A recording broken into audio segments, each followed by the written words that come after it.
il y a trop de manipulation de chiffres dans vos différents documents.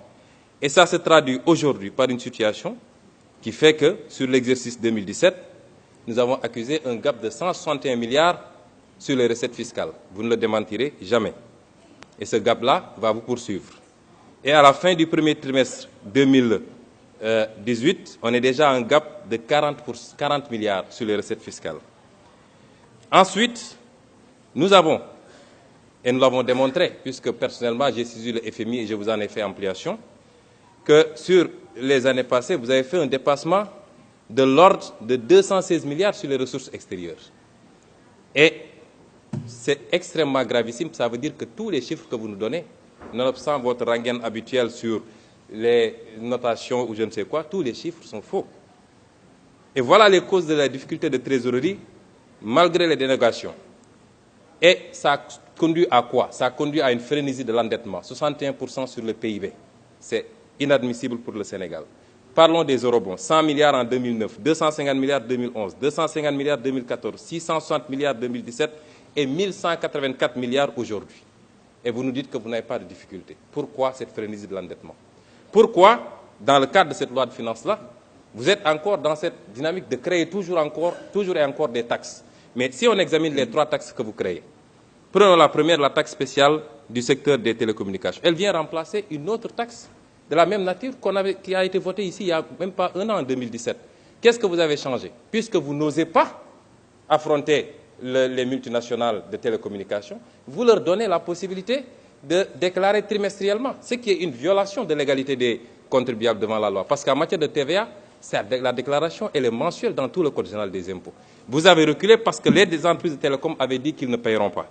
Et vous devez assumer d'avoir annulé la taxe sur les appels entrants. 50 milliards de recettes abandonnées par le président Macky Sall pour respecter une promesse de campagne faite au patronat, particulièrement le patronat français.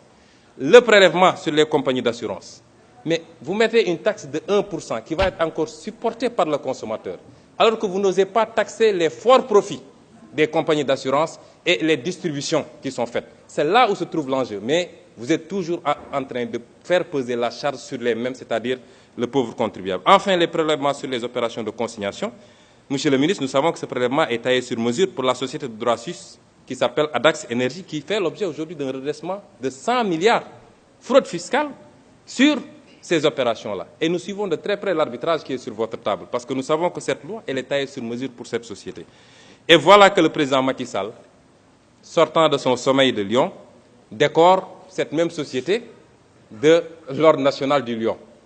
Les multinationales viennent ici, elles fraudent, elles grugent le fisc, mais on les décore après de l'ordre national du Lion. C'est très bien fait, et puis on avance. Et comme d'habitude, parce que ce qu'on ne dit pas assez, c'est que cette société est impliquée dans le scandale de la SAR avec les 8 navires qui ont été commandés sans passer par le conseil d'administration. 400 milliards, vous êtes très informés de ce dossier. Et c'est cette société qui est décorée aujourd'hui, et cette société qui mérite qu'on lui présente, qu'on fasse une loi spéciale, que nos 20 députés vont voter. Il y a une plainte aujourd'hui à Londres et une plainte au Sénégal. Notre Assemblée nationale aurait dû s'autosaisir si elle était digne de son nom. Et je sais très bien que le président de notre auguste Assemblée connaît bien cette société, presque propriétaire de Oryx, dont il a été lui-même actionnaire, même s'il se défend d'avoir cédé ses actions depuis 2006. Voilà ce qui se cache derrière cette loi de finances rectificative et comment le Sénégal est géré sous Macky Sall, c'est-à-dire c'est les lobbies, c'est les amis, c'est les intérêts et c'est la famille. C'est ça la gestion du Sénégal.